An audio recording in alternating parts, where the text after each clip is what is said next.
भारत के most ambitious space project में से एक है गगनयान और ये मुद्दा हाल ही में बहुत सुर्खियों में भी है।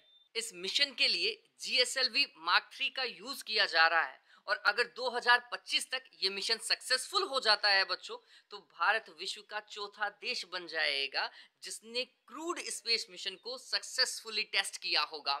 हाँ, इससे पहले के 3 देश के अंदर रशिया, USA और चाइना है। डेफिनेटली हमारा उद्देश्य विश्व का चौथा देश बनने का भी है, लेकिन वास्तविकता में ये एकमात्र उद्देश्य है जिसके लिए हम गगनयान को प्रोजेक्ट कर रहे हैं स्पेस के अंदर। नहीं बच्चों, इसका कुछ और ही पर्पस है और जो इससे बहुत बड़ा है। वो पर्पस है माइक्रोग्रेविटी और रेडिएशन को स्टडी करना। अब थोड़ा सा समझते हैं कि ये चीज है क्या। आप सभी को पता है कि इंडिया ने हाल ही में सक्सेसफुल चंद्रयान मिशन को कंप्लीट किया है और अब हमारा नेक्स्ट स्टेप जो है, मून के ऊपर किसी बंदे को उतारना है, किसी एस्ट्रोनॉट को उतारना है ताकि वो और अच्छे से वहां की स्टडी कर सके। इसी के साथ में हमारा मार्स मिशन नेक्स्ट स्टेज पे पहुंचने वाला भी है।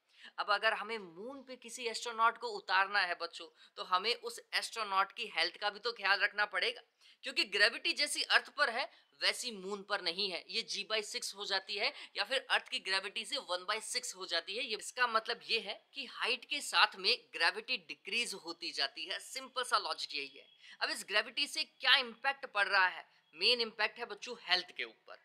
अब थोड़ा सा समझिएगा कि अर्थ की ग्रेविटी और मून की ग्रेविटी या स्पेस में ग्रेविटी बहुत डिफरेंट है और जो एस्ट्रोनॉट स्पेस के अंदर बहुत लंबे समय तक रुक करके वापस अर्थ पर आते हैं, वो चलने लायक, चलना तो बहुत दूर की बात है, वो खड़े रहने लायक नहीं रहते हैं बच्चों। वो हाथों हाथ खड़े नहीं हो सकते हैं, बहुत दिक्कतें आती हैं उन्हें, उनकी मसल लॉस हो जाती है।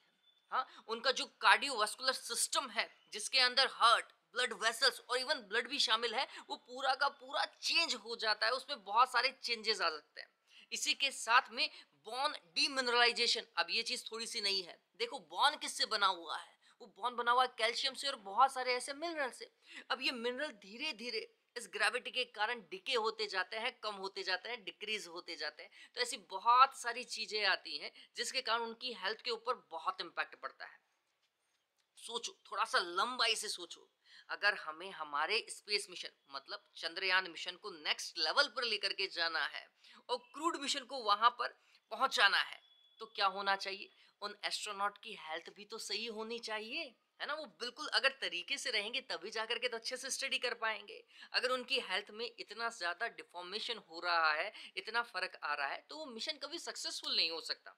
तो ये जो जितनी चीजें मैंने आपको बताई हैं, मसल लॉस होना या बोन डीमिनरलाइजेशन का होना या कार्डियोवास्कुलर सिस्टम का इफेक्ट होना, इन सभी को स्टडी करना बहुत ज्यादा जरूरी है ताकि उनकी हेल्थ सही रह सके और हमारे आगे आने वाले जितने भी प्रोजेक्ट हैं वो सक्सेसफुल हो चुके, उनका ऑब्जर्वेशन बिल्कुल क्लियर और कट हो।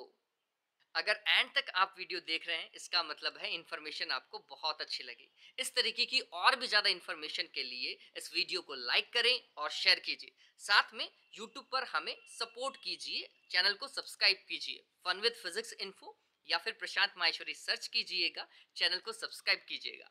Thank you.